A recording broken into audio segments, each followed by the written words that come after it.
true speech. Truth is known by practice only. Without sincerity there can be no knowledge of truth, and true speech is the beginning of all sincerity. Truth in all its native beauty and original simplicity consists in abandoning and not doing all those things which are untrue, and embracing and doing all those things which are true. True speech is therefore one of the elementary beginnings in the life of truth.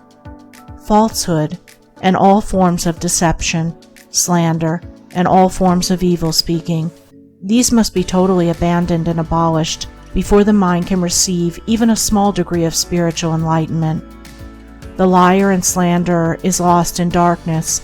So deep is his darkness that he cannot distinguish between good and evil, and he persuades himself that his lying and evil speaking are necessary and good, that he is thereby protecting himself and other people. Let the would-be student of higher things look to himself and beware of self-delusion. If he is given to uttering words that deceive, or to speaking evil of others, if he speaks in insincerity, envy, or malice, then he has not yet begun to study higher things. He may be studying metaphysics, or miracles, or psychic phenomena, or astral wonders. He may be studying how to commune with invisible beings, to travel invisibly during sleep, or to produce curious phenomena. He may even study spirituality theoretically and as a mere book study. But if he is a deceiver and a backbiter, the higher life is hidden from him. For the higher things are these: uprightness, sincerity, innocence, purity, kindness, gentleness, faithfulness, humility, patience, pity, sympathy, self-sacrifice, joy, goodwill, love.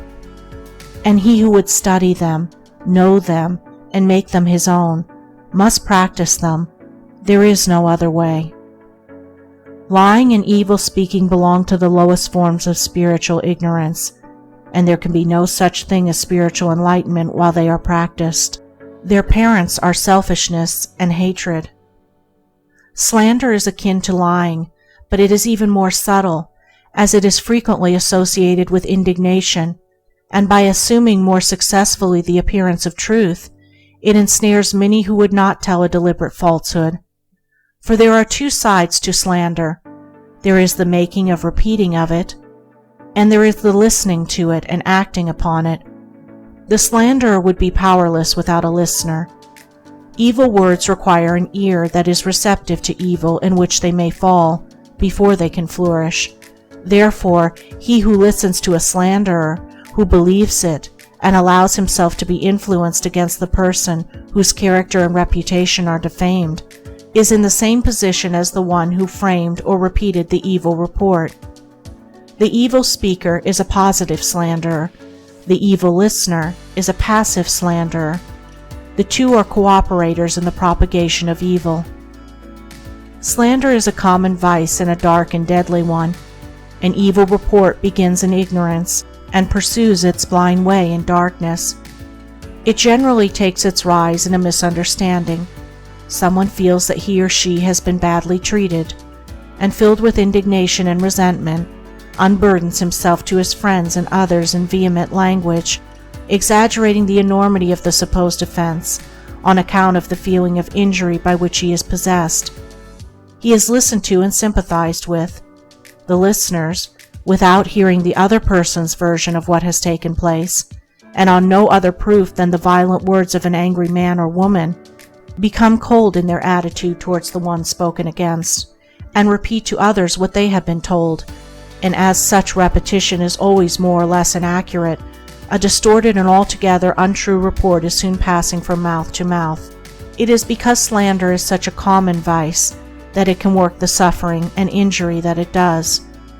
It is because so many, not deliberate wrongdoers, and unconscious of the nature of the evil into which they so easily fall, are ready to allow themselves to be influenced against one whom they have hitherto regarded as honorable, that an evil report can do its deadly work.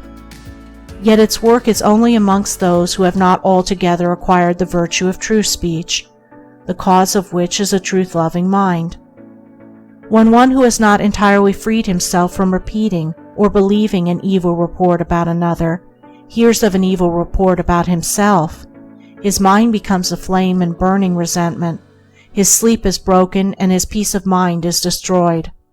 He thinks the cause of all his suffering is the other man and what the other man has said about him, and is ignorant of the truth that the root and cause of his suffering lies in his own readiness to believe an evil report about another.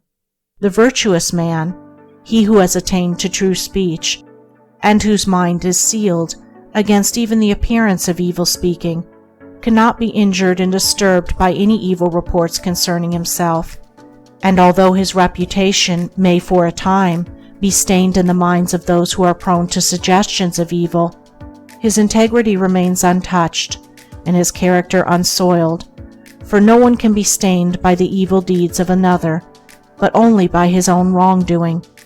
And so, through all misrepresentation, misunderstanding, and contumely, he is untroubled and unrevengeful.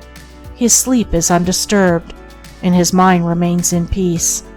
True speech is the beginning of a pure, wise, and well-ordered life. If one would attain to purity of life, if he would lessen the evil and suffering of the world, let him abandon falsehood and slander in thought and word. Let him avoid even the appearance of these things, for there are no lies and slanders so deadly as those which are half-truths. And let him not be a participant in evil speaking by listening to it. Let him also have compassion on the evil speaker, knowing how such a one is binding himself to suffering and unrest. For no liar can know the bliss of truth, no slanderer can enter into the kingdom of peace. By the words which he utters is a man's spiritual condition declared.